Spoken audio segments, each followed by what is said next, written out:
देखिएगा ऋग्वेद मंडल नंबर 9, 9, 10, 9 में देखेंगे हम। ये कहाँ से छपा है? प्रकाशक है सार्वदेशिक आर्य प्रतिनिधि सभा, महर्षि सिद्धांत भवन, रामलीला मैदान, नई दिल्ली। और मुद्रक है Prince offset printer, 1510 Pataudi house, तिरंगा, नई दिल्ली। इसमें ऋग्वेद मंडल नंबर 9 और सूक्त 86 आपको दिखाते हैं। ऋग्वेद मंडल नंबर 9 सूक्त 86 का मंत्र 26। इसमें क्या कहा कि यज्ञ करने वाले यजमानों के लिए परमात्मा, यज्ञ माने धार्मिक अनुष्ठान यानी भक्ति करने वाले यजमान माने भक्तों के लिए परमात्मा सब रास्तों को सुगम करता हुआ उनके विघ्नों को मर्दन करता है और उनको पवित्र करता हुआ अपने रूप को सरल करता हुआ। अब परमात्मा का सतलोक में जो रूप है मनुष्य सदृश है, करोड़ सूर्य करोड़ चंद्रमा मिला दे, एक रोमकूप की शोभा इतनी है। और उसी रूप में यदि यहाँ आ जाए तो हम कुछ नहीं देख सकते, आंखें बंद हो जाए सबकी। इसलिए अपने रूप को वो सरल करके हल्के तेज पुंज का बनाकर वह कांतिमान परमात्मा, यहाँ इन्होंने ये कबीर शब्द है, कबीर, हम इसको कबीर बोल रहे हैं, कबीर अपनी देसी भाषा में, हम वेदों को वेद बोलते हैं, ऐसे कबीर। इन्होंने इसका अपनी व्याकरण अनुसार ऐसे संधि छेद करके ऐसे लिख लिया, इसका अर्थ कर दिया सर्वज्ञ।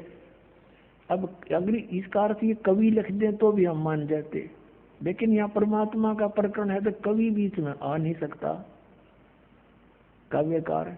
इसका अर्थ है कबीर देव। इसके लिए कंसेप्ट फिर क्लियर करना पड़ेगा।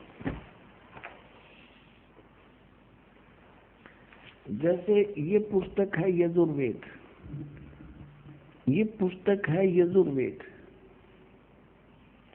ये स्पष्ट लिखा है, इसके ऊपर र लगा रखे है और इसका संधि छेद करके और लिख दे यजु, जैसे ये लिख रखा है यजु, तो इसका अर्थ यजुर्वेद लिखना पड़ेगा। यदि कहीं पर ऐसा भी लिखा हो तो उसका अर्थ भी यजुर्वेद लिखना पड़ेगा, तभी इस पुस्तक के बारे में समझेंगे। अब इसी का प्रकरण यहाँ पर है एक। अब यजुर्वेद दिखाएंगे आपको बीच में, फिर ऋग्वेद पर आएंगे। प्रकाशक सार्वजनिक कार्य प्रतिनिधि सभा 2/5 महर्षि सिद्धांत भवन, रामलीला मैदान, नई दिल्ली से। ये इसके अनुवादक है महर्षि सिद्धांत सरस्वती। मुद्रक Prince offset printer, 1510 Pataudi house, तिरंगा, नई दिल्ली से। इसके 36वें अध्याय में एक यजुर्वेद के ऊपर श्लोक है, मंत्र है। ये है यजुर्वेद और ये 36वां 63वां अध्याय 36वां अध्याय है।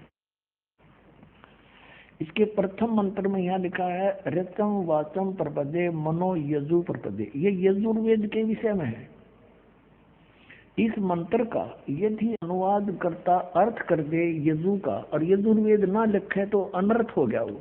यहाँ देखना, यहाँ महर्षि दानव ने बिल्कुल सही लिखा है, यजु है ये शब्द, यजुर्वेद लिख दिया। इसको पूरा तभी बनेगा जब इसको समझने के लिए लिखना पड़ेगा कि ये यजुर्वेद की महिमा है। बस अगर इसका अर्थ कर देता, इस ना लिखकर और कुछ लिख देता, सतुतियां और कुछ लिख देता इसमें, तो कैसे समझते कि यजुर्वेद के बारे में जानकारी है। अब देखो हम फिर आते हैं उसी ऋग्वेद पर, हम फिर आते हैं ऋग्वेद पर। ये ऋग्वेद है 9-10 मंडल और यहाँ से देखें। प्रकाशक है सार्वदेशिक कार्य प्रतिनिधि सभा, महर्षि सिद्धांत भवन, रामलीला मैदान, नई दिल्ली। ये वही है जो अभी आपको पहले दिखाया था। अब यहाँ देखिएगा। अब फिर आगे हम ऋग्वेद मंडल नंबर 9 सूक्त 86 मंत्र 26 पे। अब इससे पहले हम यहाँ से चले तो अच्छा रहे, क्योंकि प्रकरण जो चला था कि वो परमात्मा कुंवारी गायों का दूध पीता है। वो तो जब भी आता है जिस रूप में, यहाँ पर लिखा है ये ऋग्वेद मंडल नंबर 9 और सूक्त नंबर 1, इसका मंत्र नंबर 9। थोड़ा सा हिंट देंगे।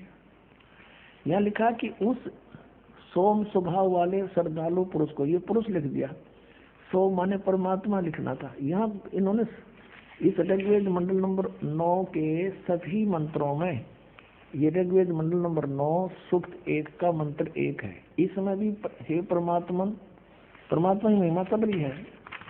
और ऋग्वेद मंडल नंबर 9 सूक्त 1 के मंत्र नंबर 2 में भी हे परमात्मन, और 3 में भी हे परमात्मन, और 4 में भी हे परमात्मन, और 5 में भी हे परमात्मन, और 6 में भी। ऋग्वेद मंडल नंबर 9 सूक्त 1 मंत्र 6 में भी हे परमात्मन। और इसमें इन्होंने फिर आगे देखा कि महर्षि दानव तो परमात्मा को निराकार बताता है, और 8 में फिर आ गया भगवान का शरीर है। वहां पर पुरुष लिखना शुरू कर दिया 7 से ही। पुरुष माने भी परमात्मा होता है। ये यजुर्वेद अध्याय नंबर 40 के मंत्र 17 में दानव जी ने खुद पुरुष माने पूर्ण परमात्मा कहा है।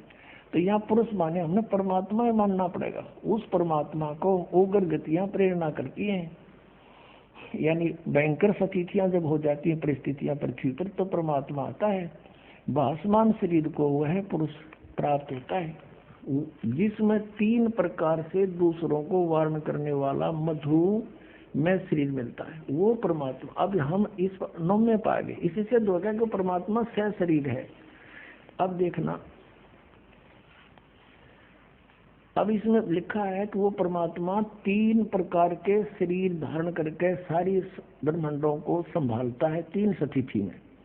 एक में तो वो स्थिर रहता है सतलोक में, ऊपर के लोकों में एक ऐसा रूप है, करोड़ सूर्य मिला दे करोड़ चंद्रमा, 1 रोमकूप कितनी शोभा है।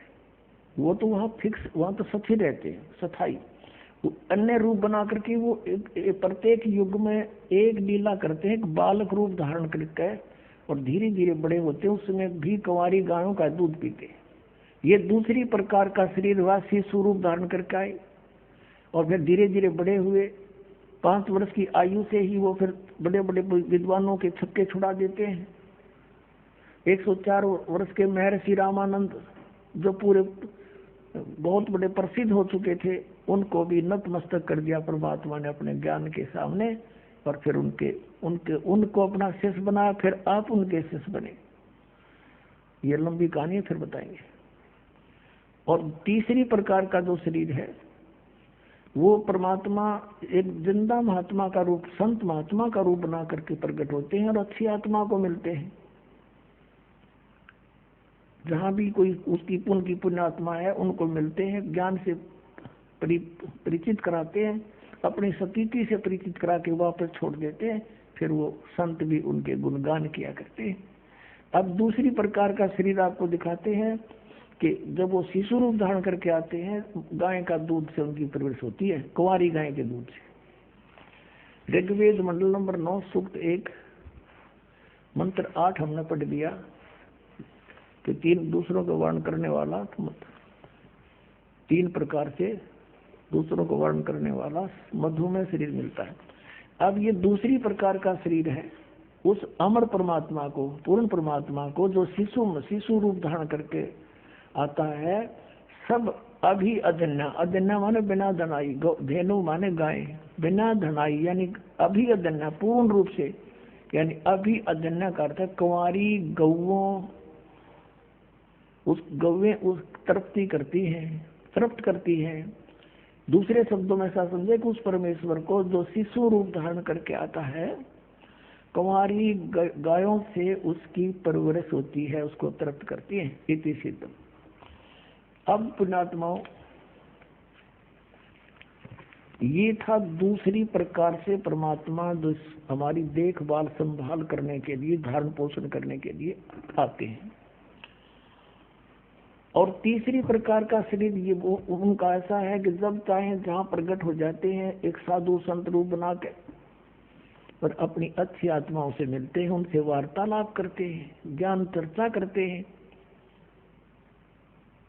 अब वो प्रकरण आगे चलेगा, और वो कौन है? वो परमात्मा वेद क्लियर कर रहे हैं, वो कबीर देव है।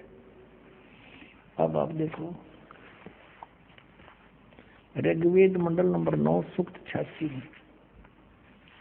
अब इसमें 26 मंत्र आपने पढ़ा, अब फिर पढ़ेंगे।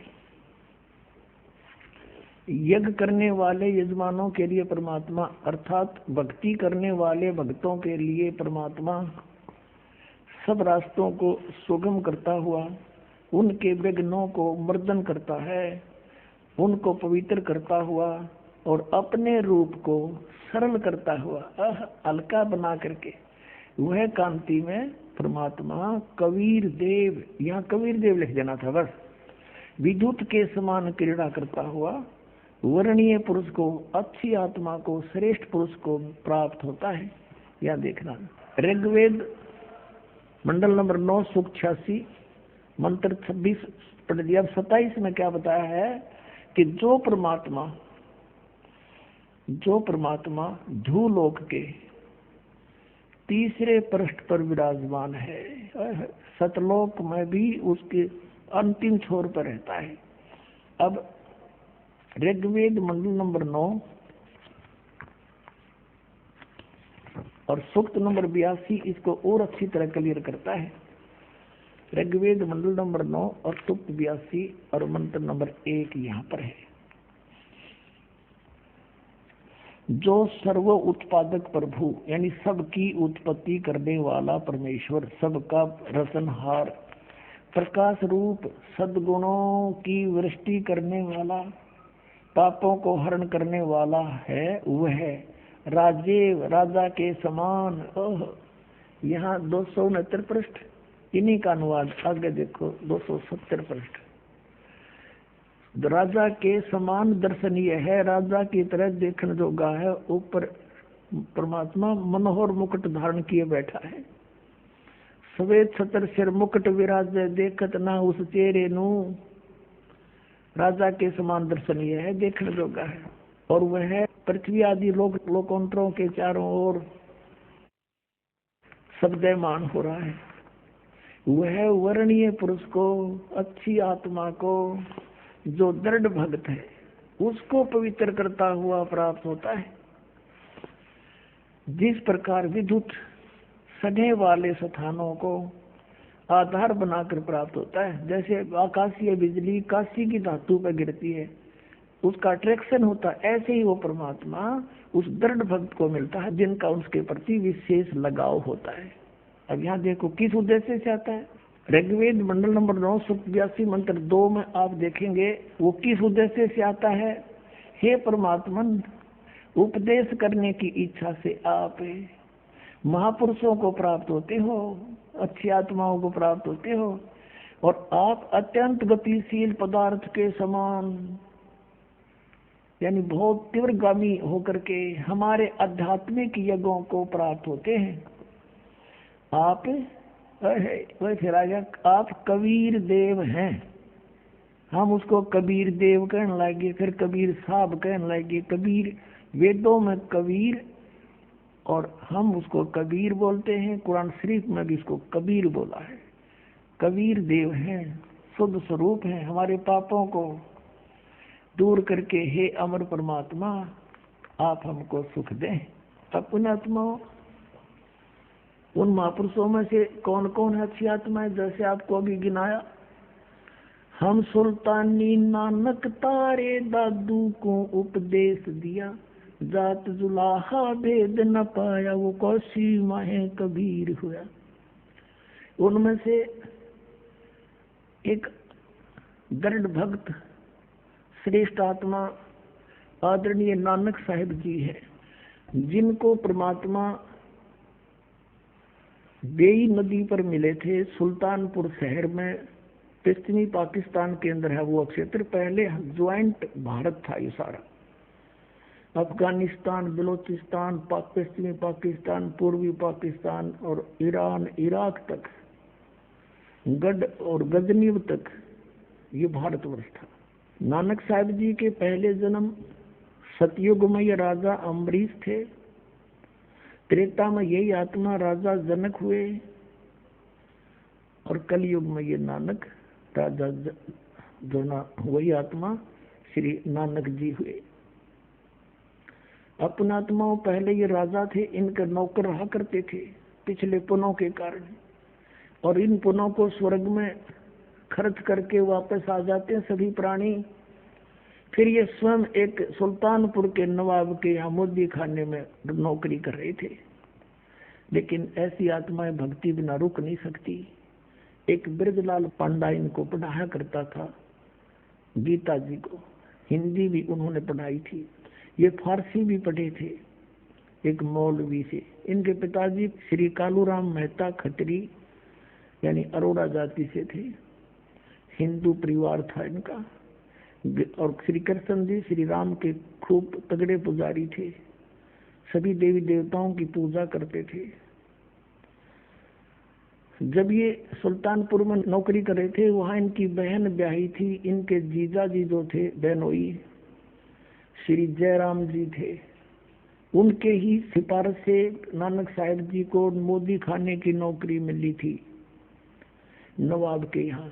और जयराम जी भी वहाँ नवाब के ही सर्विस करते थे, या जैसे वो अच्छे गणमान्य व्यक्ति थे। नानक साहब जी प्रतिदिन उसके सुल्तानपुर के साथ से बह रही बेई नदी के ऊपर प्रतिदिन स्नान करने जाते थे और वहां बैठकर कुछ देर भगवान का एकांत में चिंतन करते रहते थे। एक दिन परमात्मा सतपुरुष कबीर देव जिंदा महात्मा रूप बनाकर और नानक साहब जी के पास गए। नानक साहब जी से कहा कि हे महात्मा जी, हे भक्त, मैं बहुत भटक लिया, मुझे कोई सतमार्ग बताने वाला नहीं मिला और मुझे कोई मार्ग बताओ। आप बहुत अच्छे भक्त बताए, सभी यहाँ चर्चा है आपकी। तो नानक साहब जी ने जैसा भी ब्रजलाल पांडे से सुना था वो सारी कथा सुनानी शुरू कर दी। फिर कहा कि अगर तुम मुझे गुरु बनाओ तो गुरु बिन मोक्ष हो नहीं सकता। तो परमात्मा ने कहा कि भाई गुरु किसको बनाऊं, जब तक मेरी आत्मा दृढ़ नहीं होगी। मैं वैसे गुरु तो मैंने बना भी रखा, रामानंद जी काशी में पंडित स्वामी रामानंद जी से मैंने दीक्षा ले रखी है, लेकिन मेरी तसल्ली नहीं हुई, संतुष्टि नहीं है। नानक साहब जी कहते फिर मुझे बनाओ गुरु। तो कबीर साहब कहने लगे ठीक है आप गुरु जी, लेकिन मेरी कोई शंका समाधान करो गुरुदेव, मेरी कोई शंका का समाधान करो। बोलो कि ब्रह्मा विष्णु महेश की क्या स्थिति है, क्या ये जन्मते मरते हैं या इनके कोई माता पिता भी हैं? तो जैसा उन्होंने सुन रखा था ब्रजलाल पांडे से और जैसा भी हिंदू धर्म में प्रचलित है, ये लोक वेद सारा सुना दिया। ये अजरो अमर है, अविनाशी है, इनके कोई माता पिता नहीं, श्री कृष्ण जी सर्वश्रेष्ठ है। श्री कृष्ण जी ने गीता का ज्ञान दिया, ये अनमोल ग्रंथ है। कबीर साहब ने कहा जी कुछ फिर उस अनमोल ग्रंथ के कुछ वचन सुना दो। फिर वो नानक साहब जी ने कुछ जो श्लोक याद थे वो सुनाए। फिर कबीर साहब ने उसके ऊपर कहा कि आप श्री कृष्ण जी कहते हो, श्री कृष्ण जी ने गीता बोली। हाँ श्री कृष्ण जी ने बोली। तो आप श्री कृष्ण जी को अजरो अमर बताते हो, उनकी जन्म मृत्यु नहीं होती? कि हाँ बिल्कुल सही है, नानक जी बोले। अब जिंदा फकीर बोला, कबीर परमेश्वर जिंदा रूप में विराजमान थे कि आपके गीता ज्ञानदाता चौथे अध्याय के 5वें और 9वें श्लोक में, दूसरे अध्याय के 12वें श्लोक में और 10वें अध्याय के दूसरे श्लोक में कहता है मेरे जन्म और मृत्यु होता है। अर्जुन तू नहीं जानता, मैं जानता, मैं जानता हूँ। और फिर कहता है 18वें अध्याय के 62वें श्लोक में कि तू सर्वभाव से उस परमेश्वर की शरण में जा, उसकी कृपा से तू परम शांति को, सनातन परम धाम को प्राप्त होगा। तो वो कौन है जो गीता ज्ञानदाता से भी अलग है? अब काफी प्रश्नोत्तरी हुई। तब नानक साहब जी अक्षुब्ध हो गए और उनकी चर्चा सुनकर जो स्नान करने सुबह सुबह भगत जाते थे 50-60 वो भी बैठ गए चारों तरफ। जब नानक साहब जी की अरुचि देखी, नाराज होते देखे, परमात्मा उठ कर चल पड़े कि महाराज नाराज ना हो, हम तो शंका समाधान चाहते थे, आप नाराज ना। उठ कर चल पड़े। जब वो जा लिए काफी दूर, जब पूछा कि ये कौन था, उन्होंने ये कौन था जो आपको गुरुजी बोल रहा था, तब श्री नानक साहब जी ने कहा कि ये नीच जात था, काशी का जुलाहा धानक, और हमारे ब्रह्मा विष्णु महेश को कहते हैं तो नाश हुआ में। इसको जवाब आया नहीं, उठ के चला गया। तो सब अब अपने काम लग गए। श्री नानक जी भी स्नान करके अपने काम चले गए, लेकिन उनका जख्म हो गया अंदर। एक सच्ची बात कही, गीता आकर देखी दोबारा। कोई बात तो सारी सत्य कहे थे, और मन में यूं कह कि एक बार फिर वो आवे संत भक्त, फिर चर्चा करूं। कुछ दिनों के बाद, महीने 2 महीने 6 महीने उनको खूब तड़फा के फिर इसी तरह प्रतिदिन स्नान करने जाते थे, और इसी खोज में थे शायद कितने दिखाई दे जाए, आज फिर बात करूं। स्नान करने के लिए तैयारी थी, कपड़े निकाल रखे थे, नौकरों को दे दिए थे, वो लिए खड़े थे। नानक साहब जी अपना जो दाने के लिए एक वस्त्र रखते हैं शरीर पे, वही शेष था। इतने में परमात्मा केवल नानक साहब को दिखाई देते। उनकी खुशी का ठिकाना नहीं रहा, जिंदा महात्मा के रूप में आए। और थोड़ी सी दूर नानक साहब भी चले गए आगे कि आओ भक्त, आओ भक्त, आपके इंतजार थी मुझे। वहां पर बहुत से लोग स्नान कर रहे थे, वो देखने लगे कि ये नानक साहब किसको बातें कर रहा है। कुछ एक कहने लगे आप पे कहने लगे भगत आप बोल अगर भगत तो भाई ये पता नहीं कौन से मूड में बैठा है। तो दोनों बैठ गए। कबीर साहब केवल नानक साहब जी को दिखाई देते, अन्य को नहीं। काफी देर चर्चा हुई, सब विस्तार से मालिक ने बताया और कहा कि सचखंड है, सतलोक है, उसमें सतपुरुष रहता है, उसकी भक्ति से मोक्ष होगा, वो अकाल मूर्त है। नानक साहब ने कहा कि हमने तो कभी स्वर्ग से ऊपर सुना नहीं। तो कहते हैं नानक साहब जी ने ये शर्त रखी कि आप मुझे ढूंढ दो दरिया में, तो मैं आपको गुरु बना लूंगा, तेरी सारी बात सुनूंगा। ये कहकर छलांग लगा दी दरिया में। कबीर साहब ने वहीं से अंतर्धान किया उनको, और अब सटरी मजिदर से जल आ रहा था, उसी साइड में ले गए।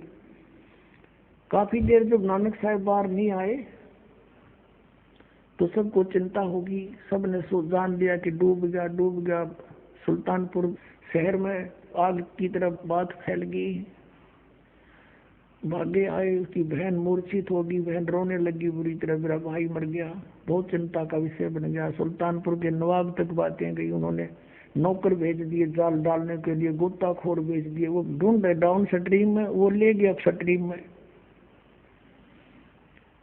बहुत दूर ले जाकर 3-4 किलोमीटर वहां बैठा लिए नानक साहब की। दोनों की काफी देर चर्चा हुई परमात्मा के साथ। फिर नानक साहब ने कहा कि मुझे सचखंड दिखा दो भगवान, फिर मैं मानू। शरीर को वहां छोड़ा, आत्मा लेकर चल पड़े।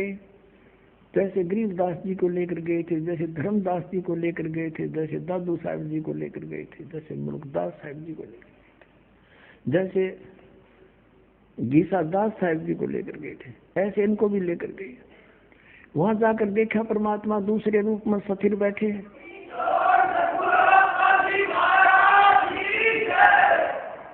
जब परमात्मा ऊपर बैठे हैं ओवरऑल कंट्रोलर के रूप में, करोड़ सूर्य महाराज, करोड़ चंद्रमा, ऐसा चेहरा मालिक का, ऐसा स्वरूप है उनके। एक रोमकूप की ऐसी शोभा है।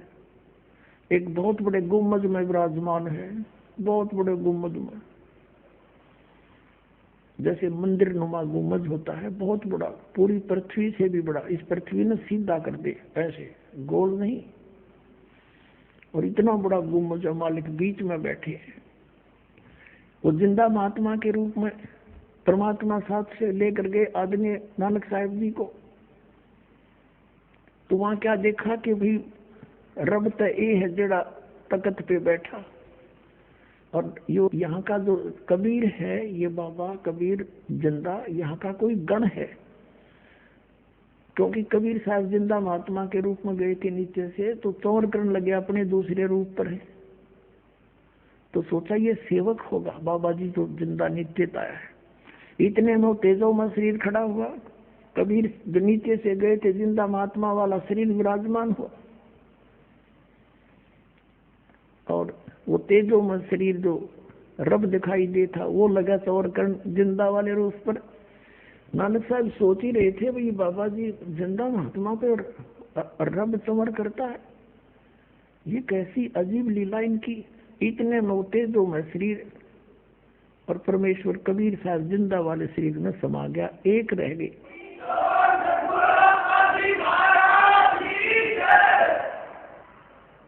असंख्य करोड़ ब्रह्मांड के ओवरऑल कंट्रोल के रूप में वो जिंदा महात्मा विराजमान है, चंवर अपने आप घूम रहा है। नानक साहब जी देख रहे हैं कि ये तो सचमुच रब ही था जो नीचे गया था, ये काल मूर्त स्वयं ही था। भया एक से दो, जैसे रामानंद जी को मिले थे, स्वामी रामानंद जी को भी दिखाए थे, ऊपर आदरणीय रामानंद जी को भी, तब उन्होंने कहा था दो ठोर है एक तू, भया एक से दो, कह रामानंद हम कारणे तुम आए हो मगजो।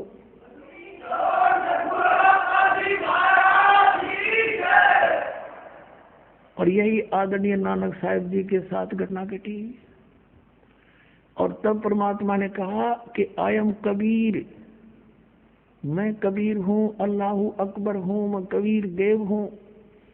और काशी में, बनारस में एक धानक रूप में रहता हूँ, अधुनाई का काम करता हूँ। प्यारी आत्मा, जब मोक्ष चाहिए आपको, सतनाम लेना मेरे से, वहां सतनाम दूंगा। और वो जाप करना होगा 2 अक्षर का है, उससे आपका मोक्ष होगा। वहां तो कहते हैं कोट जन्म तन ब्रह्मत हो गए, कुछ नहीं हाथ लगा रे, कुकर सुकर खरबा बोरे, कौआ हंस बगारे। परमात्मा ने कहा कि तेरे बहुत असंख्य जन्म हो लिए, जब से हमसे मिलने से पहले वो गए बर्बाद आपके। राजा अम्बरीश आप थे, राजा जनक आप थे, और अब आप स्वयं नौकर बन बैठे। और यदि हम तुमसे नहीं मिलते तो जीवन व्यर्थ हो जाता है। अपने आत्माओं, यहाँ समस्या आती है कि पवित्र सिख समाज इस बात को मानने को तैयार नहीं है कि नानक साहिब जी के कोई गुरु थे। वो कहते हैं स्वयं ही परमात्मा ही मिले थे उनको, और हम भी यही कहते हैं कि वो परमात्मा ही मिले थे उनको। वो कहते अकाल मूर्त मिले थे, हम भी कहते अकाल मूर्त मिले थे। हम कहते हैं उनको कबीर मिले थे, दानक दुल्हा काशी वाला मिले थे। तो यहाँ सिख समाज के गले या बात उतरती नहीं कि नहीं, ऐसा नहीं हो सकता। तो पुण्यात्माओं, प्रमाणों के सामने फिर किसी के जोर नहीं चलता। हमारे प्रमाण फिर सबको मनाएंगे कि सचमुच ऐसा ही है। अब आपको दिखाते हैं एक झलक कि नानक साहब के गुरु थे कबीर साहब, जिंदा महात्मा रूप में आए थे। अभी दिखाते हैं। एक ये जन्म साखी है, ये बिल्कुल सत्य शास्त्र है। और उस पुण्यात्मा सिख द्वारा लिखा जो गुरु जी के साथ रहा करते थे, भाई बाला जी की जन्म साखी देखिएगा।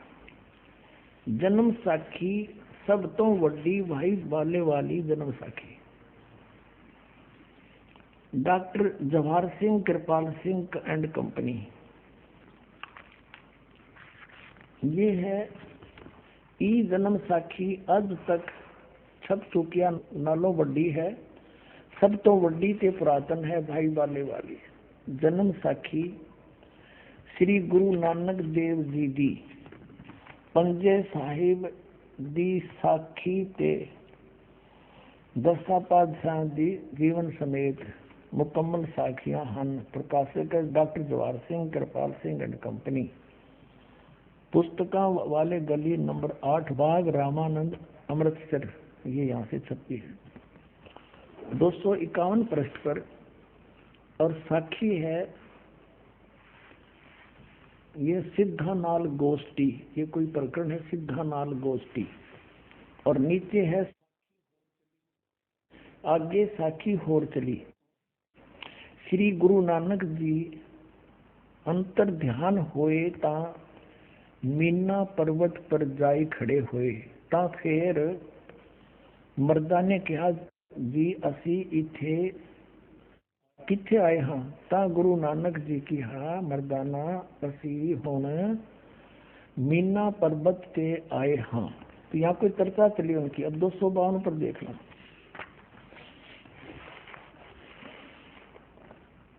दो 252 पृष्ठ पर आगे ता गुरु नानक जी की हा मर्दाना असी 16,000 जोजन ऊपर आए हैं।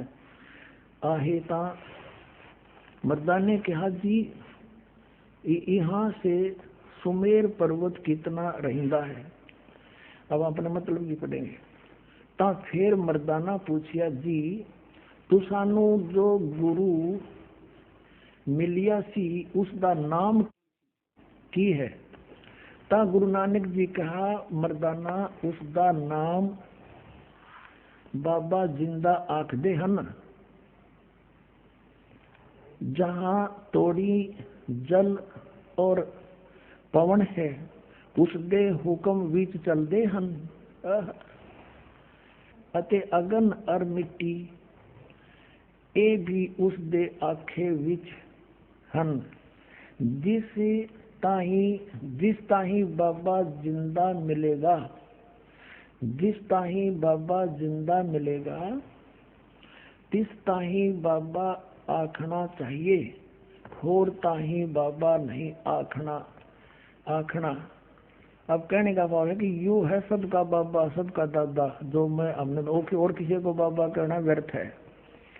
मर्दा ने किया गुरु जी असी ता तुहाडे नाल सी ही रहिंदे हन आहे तुसानू कद मिलिया है। ता गुरु नानक जी कहा मर्दाना अजे तू असा थी नहीं आया से, तब तक तू मेरे पास नहीं आया था।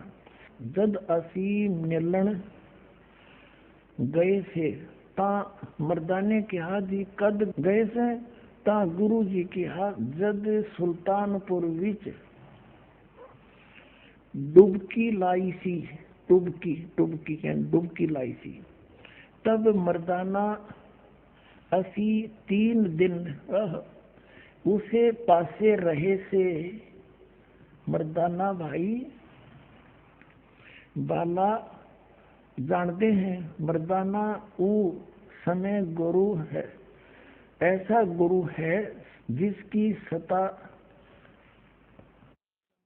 संपूर्ण जगत नू आसरा दे रही है। कहते हैं जब सुल्तानपुर विच डुबकी लाई थी तब मर्दाना असी 3 दिन उसे पासे रहे सी, उसके पास रहे थे।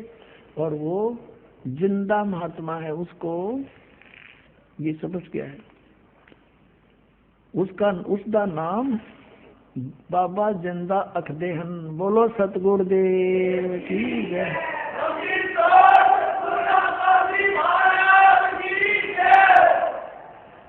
अब एक और कंसेप्ट क्लियर करें। एक बार गुरु नानक साहिब जी की और एक काजी की गोष्ठी हुई।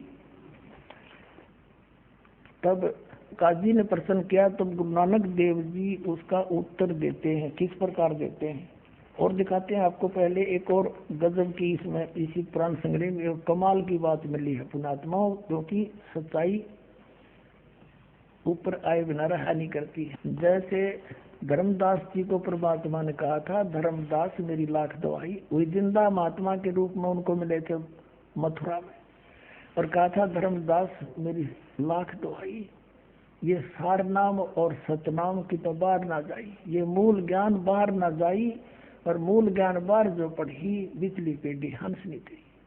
तो ये क्या बताते हैं नानक साहिब जी। मर्दाना ने पूछा कि भगवान, नानक साहब बताते हैं कि मैं जब सतपुरुष से मिला वहां सचखंड में, उस सब के पालनहार विष्णु के पास में गया, तो उसने मुझे कहा था कि तुम वापस जाओ और तुम्हें सतनाम देने का आदेश दिया है, और जो आज्ञा वही करना। तो नानक साहब जी कहते हैं कि जो आप कहोगे उसको सतनाम दूंगा और को नहीं दूंगा। ये देखना पृष्ठ 275 पर साखी सचखंड दी, यहाँ देखना नीचे आगे साखी सचखंड दी चली। अब यहाँ से है कि ता गुरु नानक जी धुर सचखंड दरबार में जाई पहुँचे, जहाँ बड़ा प्रकाश है, और प्रकाश रूप तख्त के ऊपर सत निरंकार ज्योति पुरुष बैठे हैं, ज्योत स्वरूप बैठे हैं। ये है संपूर्ण भगत अवतार हाथ जोड़ के खड़े हैं। पुणात्मा कई भक्त आए हैं जो पंजाबी जानते अच्छी तरह, दास पर ना पढ़ा ज्यादा, तुम भी मनतावती सी है पर कोशिश करूंगा पूरी समझाने की, फिर भी दास से कुछ फर्क रह जाए तुम खुद पढ़ते रहियो। यहाँ लिखा है कि संपूर्ण भगत अवतार हाथ जोड़ के कर खड़े हैं। अतः बाबा नानक जी वो जो कोटान सूरज के समान प्रकाश, कोटान यानी कोटों सूरज के समान प्रकाश है, कोटान चंद्रमा जैसा शीतल इसका प्रकाश है, उस सच्चे प्रकाश विखे प्रवेश किया। उस विष्णु जी विराजमान है। उस ज्योत रूप भगवान की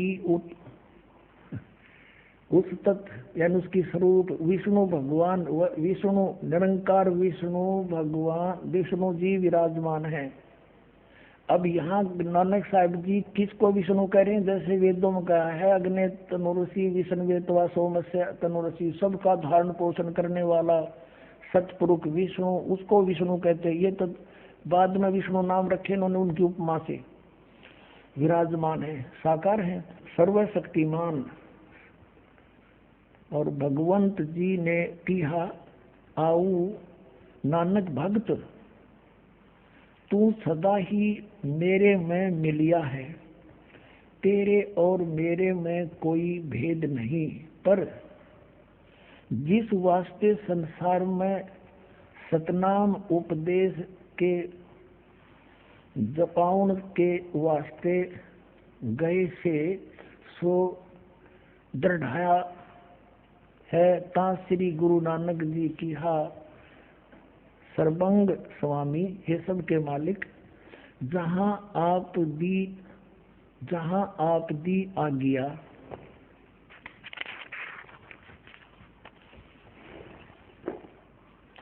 अब 276 पे, जहाँ आपकी आज्ञा तहाँ सतनाम दा चक्कर फेरिया है, जहाँ जहाँ आपका हुक्म होएगा तहाँ तहाँ सतनाम का चक्कर फेरेंगे। आगे जिवें आपकी रजाई होएगी, आपकी रजा होएगी त्यों ही होएगा।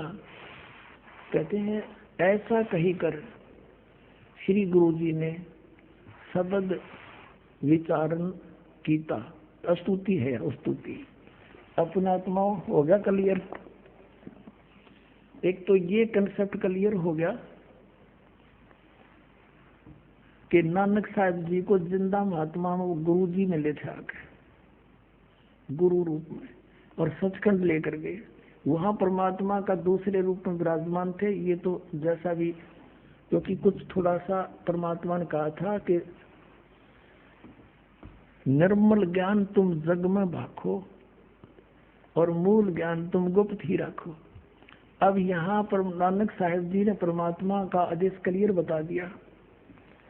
उन्होंने जानबूझ कर यहाँ थोड़ा घुमाया है, जिस कारण से ये राधा स्वामी पंथ, ये नकली काल के पंथ, इसको पढ़कर ज्योत स्वरूप और प्रकाश ही प्रकाश कहने, इसमें तो ये स्पष्ट बताया कि वो साकार बैठे हैं विष्णु रूप में। बात हुई आपस में, आज्ञा दी के सतनाम का जाप करवा और जिसको आज्ञा हो उसी को देना। तो इन्होंने कहा जो आपकी आज्ञा होगी उसी को सतनाम दूंगा, ना कति नहीं दूं।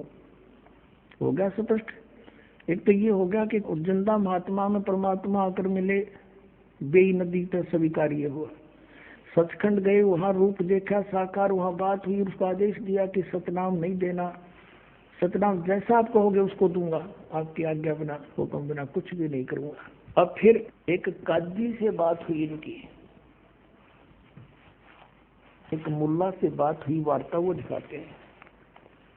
एक बहुत पुरानी साखी है, बहुत पुरानी। ये देखो इसका रंग भी कैसा हो रहा है, कागज भी पाटन में हो रहा है, बहुत पुरानी है। और इसका यहाँ से भी इसका फर्स्ट प्रिंट भी ठीक से नहीं रहा है, ये किसी सिख बच्चे ने लाकर हमें दिया है। ये सिर्फ इतनी ही यहाँ पर है। ये वही कृपाल सिंह, जीवन सिंह, ये उनसे छपी है। ये ऐसी प्रति थी इसकी। अब इसके पृष्ठ नंबर आपको फिर हिंदी वाली में भी दिखाएंगे।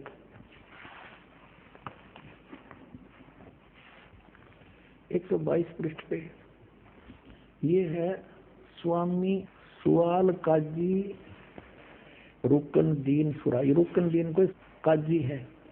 तो हम यहाँ पढ़ेंगे, इनकी आपस में वार्ता हो रही है। तो नानक साहब ने कहा, नानक आखे रुकन दीन सच्चा सुनो जवाब, चारों कूट और सलाम कर ता ऊ होवे सवाब, ता तू ही होवे सवाब। कहते हैं खालक आदम सिरजिया, आलम बड़ा कबीर। कहते हैं खालक आदम सिरजिया, जिस खालक ने, जिस परमात्मा ने तुम्हारा आदम की रचना की, आदम हुआ आदम की, और वो आलम बड़ा कबीर, वो सबसे बड़ा सर्वशक्तिमान परमात्मा कबीर है। और फिर कहा कि कायम दायम और कुदरती, सिर पीरा दे पीर, सब गुरुआं के गुरु, और आलम बड़ा कबीर। बोलो सतगुरुदेव।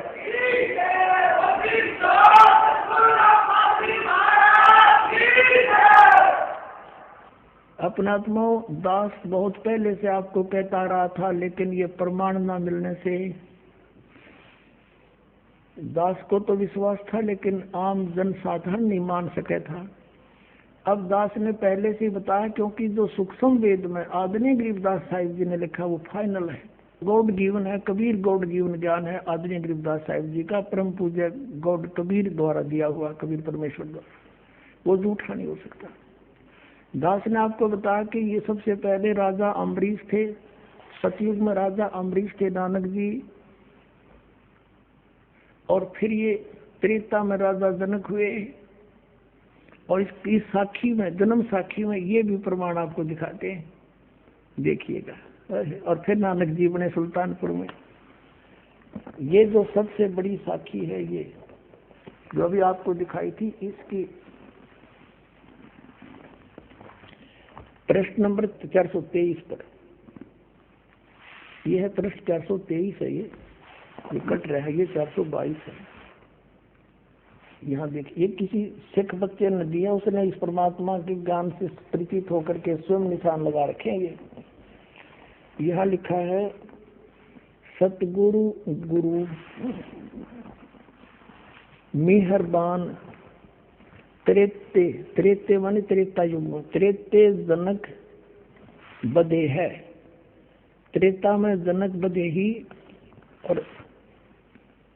और हरिचंद द्वापर गुरु, और कलयुग नानक देव। कलयुग में नानक देव सतगुरु मेहरबान त्रेते जनक विदेही, और हरिचंद द्वापर में, और कलयुग में कलयुग नानक देव। इन्होंने एक और बता दिया कि द्वापर में हरिचंद आए थे, बाकी आगे देखेंगे। यहाँ देखो, यहाँ पर है कि त्रेता युग विच गुरु जी जनक विधेयी होया, और अर सिद्धि करोड़ी एक 35 आया ता आ गया। इस श्लोक का ये अनुवाद करता हुआ रहा, इसने अपने हिसाब से किया है। आगे भी लिखा होगा बहुत सा, इतना इस दास ने इतने पढ़ नहीं आती, और ये सिख समाज के पास तो उपलब्ध है, ध्यान से खूब पढ़ सकते हैं। ये है साखी अजित्य रंधावे जी, इसके अंदर है ये। इसमें स्पष्ट लिखा है कि सतगुरु गुरु मेहरबान त्रेते जनक बदे, और हरिचंद द्वापर में, और गुरु कलयुग नानक देव। और यहाँ इसने अनुवाद करते समय लिखा है कि त्रेता युग में युग बीच गुरु जनक विधेयी होया, इस प्रकार ये सारा इसमें अपना शासन अनुवाद किया अपने आत्मा। अब ये कंसेप्ट कति क्लियर हो लिया।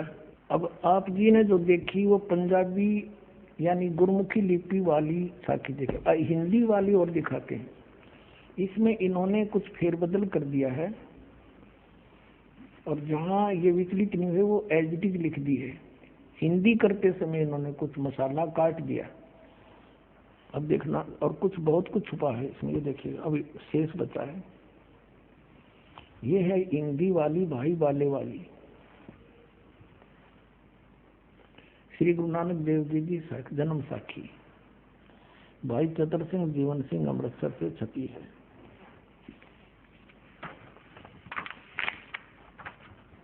ये भाई बाले वाली श्री गुरु नानक देव जी की जन्म साखी, पंजे साहिब 10 पातशाह का जीवन संपूर्ण साखियां से दर्ज है।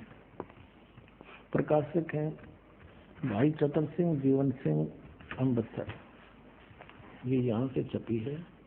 बाजार माया सेवा अमृतसर, ये इनके फैक्स और फोन नंबर है। भाई चतर सिंह जीवन सिंह, ये मुद्र का जीवन प्रिंटर अमृतसर।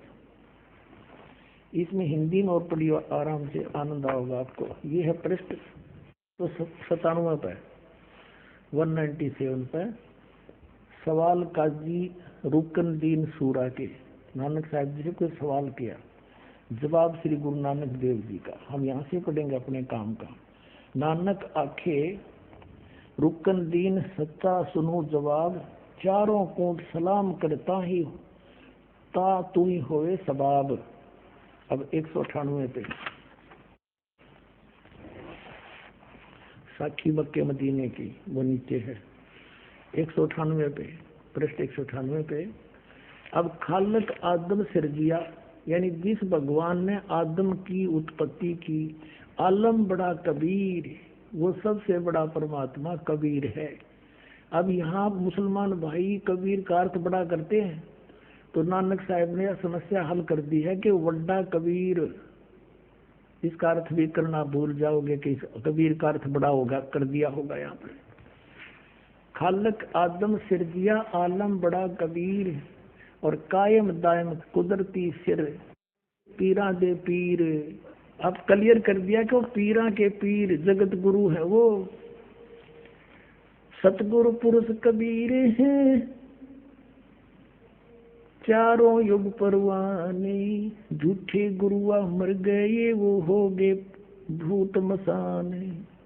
सतगुरु पुरुष कबीर है, सतगुरु और पुरुष भगवान भी वही है, और यहाँ पीर रूप में आकर मिलते हैं। वेद भी गवाही देते हैं परमात्मा अच्छी आत्माओं को मिलते हैं, और जिनको मिले वो गवाही दे रहे हैं कि हमें जिंदा रूप में कबीर परमेश्वर आकर मिले, वो सबसे बड़ा हो परमात्मा, बड़ा कबीर। ये कहते हैं अल्लाहू अकबर, बड़ा बड़ा भगवान, कबीर का अर्थ बड़ा करते हैं। यहाँ पर नानक साहब ने समस्या हल कर दी कि वड्डा कबीर, सबसे बड़ा कबीर, सबसे बड़ा वो कबीर, सब तो बड़ा है वो आलम, आलम कबीर, यानी सबसे बड़ा भगवान परवरदिगार आलम, वो परवरदिगार आलम है, सबसे बड़ा भगवान परमात्मा, सबसे बड़ा कबीर। इसका ये अर्थ है आलम बड़ा कबीर, सबसे बड़ा भगवान कबीर। इसमें बड़ा अर्थ साफ लिख दिया। अब आप दिखाते हैं सचखंड की साखी, ये है सचखंड की साखी 309 पृष्ठ पे। इस पर सतत लिखा है कि फिर गुरुजी उस स्थान पर पहुंचे जहाँ महान प्रकाश है, और प्रकाश रूपी सिंहासन पर निराकार स्वयं विराजे हैं। तो विराजने वाला कोई अलग थोड़ा हो गया, कोई परमात्मा साकार है। तो ये धन धन सतगुरु राजदास स्वामी वाले, जय गुरुदेव वाले इस वाणी को इसको समझ नहीं सके, वो प्रकाश प्रकाश का रोड़ा मचाने लगे। इधर के वहां बैठे हैं, उस पर विराजमान है वो भगवान, और देवी देवता अवतार अपने अपने हाथ बांधे हुए आज्ञा की प्रतीक्षा में खड़े हैं। वह प्रकाश लाखों चंद्रमाओं के प्रकाश से परम सुखदायी है, शीतल प्रकाश है। इन अनुवाद करता हूँ बहुत सी छोड़ दिया, उसमें सूरज और चंद्र दोनों लिखे हैं, सूरज भी। तो तब गुरु जी वहां सतुति की, विष्णु जी की उपस्थिति में वह स्थान परम रम्य हो रहा था। तब भगवान ने प्रेम से कहा, आओ नानक देव, तुम तो सदैव मुझ में मिले हुए हो, तुम में और मुझ में कोई भी अंतर नहीं है। तुमको सतनाम की उपदेश के लिए संसार में भेजा है। तब गुरु जी कहा कि हे सर्वज्ञ, जहाँ आपकी आज्ञा थी वहाँ सतनाम का प्रकाश मैंने किया है, और जहाँ जो आज्ञा होगी वहाँ मैं पूर्ण करूँगा। यह कहकर गुरु जी ने ये शब्द कहा। अब आप जी को दिखाते हैं पवित्र कबीर सागर में गुरु ग्रंथ साहिब के 24 पन्ने पर लिखा है कि फाई सूरत मलुकी वेश को ठगवाड़ा ठगी देश, खरा सियाणा भोता वार ये धानक रूप रहा करतार। फिर प्रश्न नंबर 721 में लिखा कि एक अर्ज गुप्तम पेश तोदर कून करतार, हक्का कबीर करीम तू बे ऐब परवरदिगार। हक्का कबीर, हे सत कबीर, हे अविनाशी कबीर, आप सर्वशक्तिमान शब्द स्वरूपी राम, आप ही हो सारी सृष्टि के करतार हो। और यहाँ स्पष्ट कर ही दिया, सब तो बड़ा आलम कबीर, वो निराकार कैसे हो सकता, ये साक्षी फिर दिखानी पड़ेगी। अब फिर देखिए थोड़ा सा, क्योंकि यहाँ पर भ्रम ना रह जाए, पढ़ाते हैं थोड़ा। ये वो साक्षी है भाई बाले वाली, ये प्राणी है, ये भी सबसे पुरातन लिखा है इन्होंने। सब तो बड़ी भाई बाले वाली कहाँ है, जन्म साखी अज तक छप चुकिया नालों वड्डी है, सब ते वड्डी ते पुरातन है, भाई बाले वाली जन्म साखी श्री गुरु नानक देव जी भी ये वही है। पहले आपको दिखाई थी, जीवन सिंह, कृपाल सिंह एंड कंपनी, पुस्तका वाली गली, नंबर 8, बाग रामानंद, अमृतसर। यस, अब इसमें हम पीछे थोड़ा रह गया, बात कंसेप्ट क्लियर हो नहीं पाया। ये है 251 पृष्ठ पर, ये है आगे साखी होर चली, आगे साखी होर चली। हम यहाँ तक पढ़ सके हैं कि श्री गुरु नानक देव जी अंतर ध्यान हुए ते मीना पर्वत पर जा खड़े हुए। अब 252 पर देखते हैं, 252 पर। और मियाँ नाल गोष्ठी, ये सिद्धा नाल गोष्ठी हुई, ये उसका ही प्रकरण है। अब इसमें 252 पर यहाँ आपने पढ़ लिया था कि फिर मर्दाना पूछिया जी तुहानू जो गुरु मिलिया सी उसका नाम की है, ता गुरु नानक जी की हा उसका नाम, मर्दाना उसका नाम बाबा जिंदा आखदे हन। अगे ता मर्दाने ये ना उन्होंने बाबा आखना, और ने बाबा नहीं आखे, होर से भाई ताही बाबा नहीं आखना। ता मर्दाने किया गुरु जी असी भी ता तुहाडे नाल सी। तो फिर आगे आहे तुहानू कद मिलिया है, ता गुरु नानक जी कहा मर्दाना अजे तू असा थी नहीं आया से, जद असी मिलन गए सा। ता मर्दाने कहा जी कद गए सी सो, ता गुरु जी कहा जद सुल्तानपुर विच डुबकी लाई सी। तब मर्दाना असी उन 3 दिन उससे पासे रहे से, उस 3 दिन उससे के पास रहे थे। मर्दाना भाई बाला जानदा है, मर्दाना ऊ ऐसा गुरु है जो जिसकी सत्ता संपूर्ण जगत नू आसरा दे रही है, और मर्दाना जिंदा उसनों कहते हन जो काल दे वस ना आवे। हथों काल उस दे वस होवे। ता मर्दाना किहा कि उसका रंग की है, अते उसदा आसन कीथे है ता गुरु जी की हाँ मर्दाना उसदा रंग लाल है, पर उस लाली नाल कोई लाली मिलदी नहीं। अते उसदे रोम स्वर्ण दे रंग दे हन, उसके रोम उनके बाल सोने के रंग के हन, पर उनादे नाल सोना भी दख नहीं देंदा ते रसना थी बोलदा भी नहीं। अते रोम रोम थी मर्दाना